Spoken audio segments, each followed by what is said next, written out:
Yeah. Namaste, my name is Mabel George and I am a student in the Sunshine Worldwide School.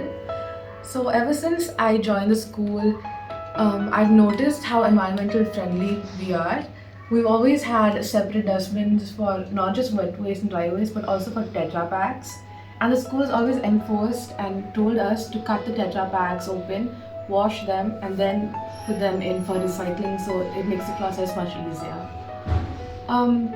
Small things around the school have really built my environmental drive. I've noticed how we have plants around the dustbin so the water that leaks out from wet waste can get into the soil and the plants will grow. Also, we have a corporate model that instills an entrepreneurial drive into the students.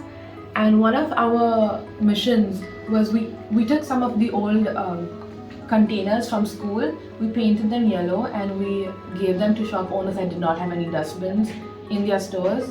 So we kept some litter off the streets.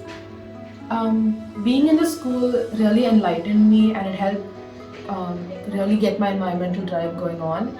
So much so that us students planned and organized a silent protest, which we did in Azad Maidan. We wrote resolution and we gave it to the government. We're yet to see it in act, but we've done what we can from our side. We've written pamphlets and we've given it to the public so that they too can get enlightened about global warming issues.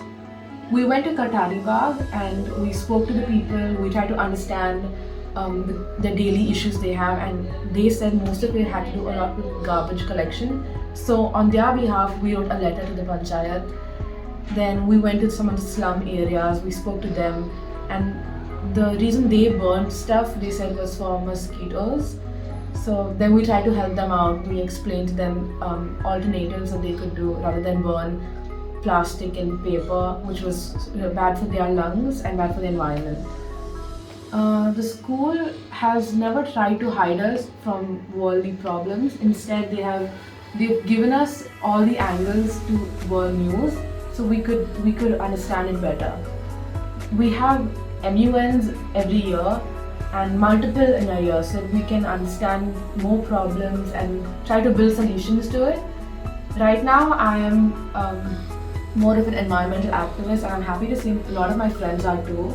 And the school has grown students to be very, very environmental friendly. So we do not litter, we don't do anything that could damage the environment. Our protest particularly was against crop residue burning, which creates around 500 tons of carbon black emissions every year. And even though it is illegal under Section 188 of the IPC, people still do it very widely because, especially during the May months, we go out and we see farms just burning. And while it might be good for the fertility of the soil, it is absolutely terrible for the environment. And everything that we warned the people about in our pamphlets is actually coming to life in front of us. For example, the floods that just happened in Uttarakhand could have very well been avoided if we had all started taking care of the environment much earlier. Once the school realized that all the students really wanted to take part in environmental activism, they started giving us a free hand to do different types of things. For example, we had kept big boxes in our lobby where we could bring old electronic devices from home, and we would keep them in the box, and at the end of a couple of weeks when it was full, we gave it to Chroma. And what Chroma would do is they would strip the device of its parts and reuse the metal. So that's saving a lot of mineral mining. Another thing Chroma would do for each device that they were given, and we attach an email ID on a piece of paper to the device, they would plant a tree in our honor in Rajasthan.